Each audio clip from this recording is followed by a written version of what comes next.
The second Administrative Reforms Commission, second ARC, was initially set up under the chairmanship of Mr. Veerappa Moily, who resigned with the effect from 1st April 2009. He was succeeded by V. Ramchandran.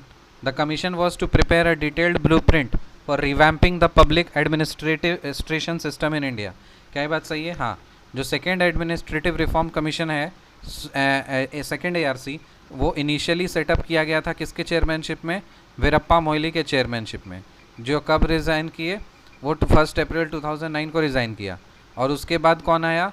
We Ramachandran आया। इस commission का मकसद क्या था? इस commission का मकसद था कि प्रिपेयर करना एक detailed blueprint for revamping the public administration system in India. Public administration system को रिवैम्प करने का ये मकसद था second ARC। The award of the Lok Adalat is fictionally deemed to be decrees of court, and therefore the court has all the powers in relation thereto as it has in relation to a decree passed by itself. This includes the powers to extend time in appropriate cases. The award passed by the Lok Adalat is the decision of the court itself, though arrived at by the simpler method of conciliation instead of the process of arguments in the court. तो देखो बोल रहा है कि जो लोक अदालत का अवार्ड होता है ना, वो फिक्शनली डीम किया जाता है कि वो कोर्ट का ही आदेश है, और कोर्ट को मतलब कोर्ट का ही पावर है, इसीलिए जो कोर्ट का सारा पावर्स जो होता है वो सारा पावर्स लोक अदालत का ही होता है। बट अंतर ये होता है कि जैसे कोर्ट में फॉर्मल तरह से आर्ग्यूमेंट होते हैं, लिखा जाता है, पढ़ा जाता है, ठीक है, तारीख पे तारीख इस तरह से होता है, उतना ये लोक अदालत में तामझाम नहीं होता। सिंपल तरह से कंसाइलेशन करके इस चीज़ फासला को सुलटाया जाता है, लेकिन जो कुछ भी अथॉरिटी जो डिसीजन होता है वो कोर्ट का ही डिसीजन माना जाता है, ये सही बात है। Award of Lok Adalat is final and binding on all parties and no appeal lies against there to before any court. तो लोक अदालत ने जो भी डिसीजन सुना दिया, मतलब वो सुना दिया, वो फाइनल है, दोनों पार्टीज़ को वो मानना ही पड़ेगा, और इसको आप कहीं पे भी अपील नहीं कर सकते, किसी कोर्ट में आप अपील नहीं कर सकते। Article 26 states freedom to manage religious affair subject to public order, morality and health. Every religious denomination or any section thereof shall have the right to establish and maintain the institutions for religious and charitable purposes, manage its own affairs in matters of religion, to own and acquire movable and immovable property, to administer such property in accordance with law.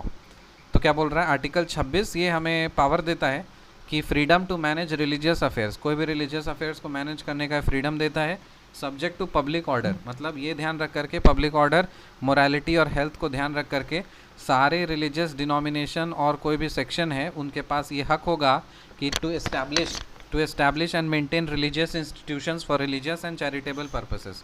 तो अब institution बना सकते हैं religious और charitable purposes के लिए, manage कर सकते हैं अपना own religious affairs, to own and acquire movable, कोई भी मूवेबल और इमूवेबल प्रॉपर्टी को ओन और एक्वायर कर सकते हैं, to administer such property in accordance with law, और वो सारे प्रॉपर्टी को एडमिनिस्टर कर सकते हैं जो कुछ भी कानून के तहत दिया गया है।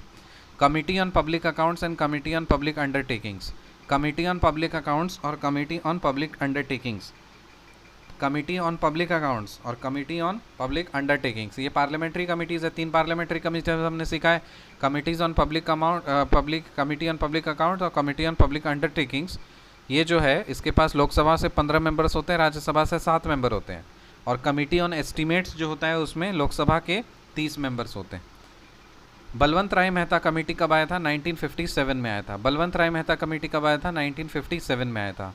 To examine the working of community development programme 1952, community development programme कब हुआ था? 1952।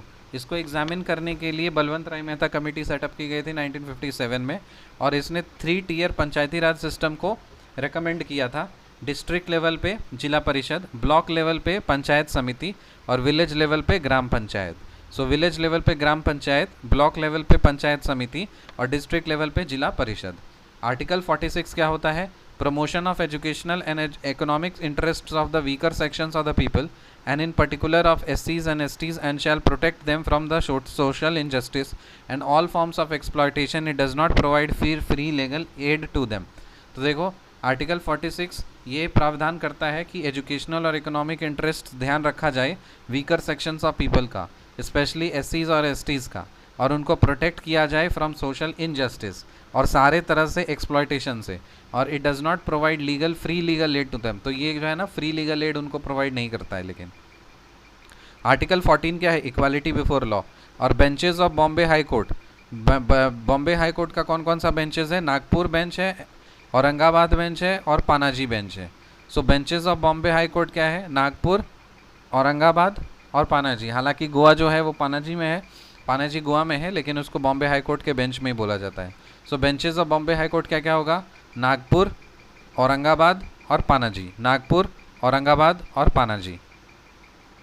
The second Administrative Reforms Commission (ARC) was initially set up under the chairmanship of the Veerappa Moily, who resigned with effect from 1st April 2009.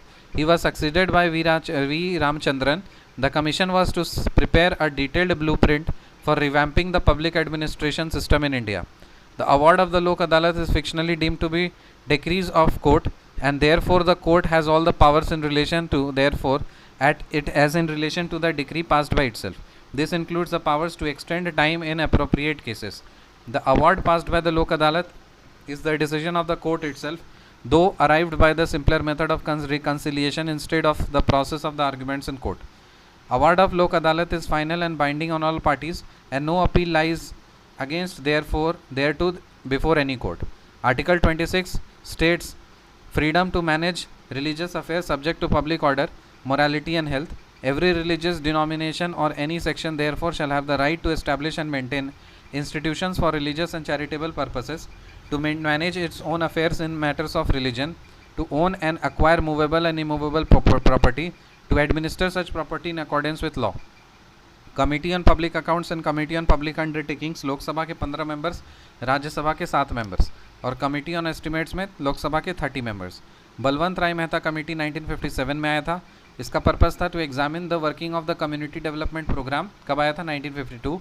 It recommended a 3-tier Panchayati Raj system, जो कि district level पे जिला परिषद होता है, block level पे पंचायत समिति होता है और विलेज लेवल पे ग्राम पंचायत होता है।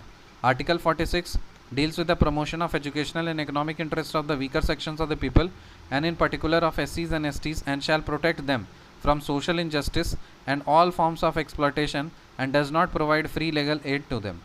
Article 14 Equality before law. Benches of Bombay High Court क्या है?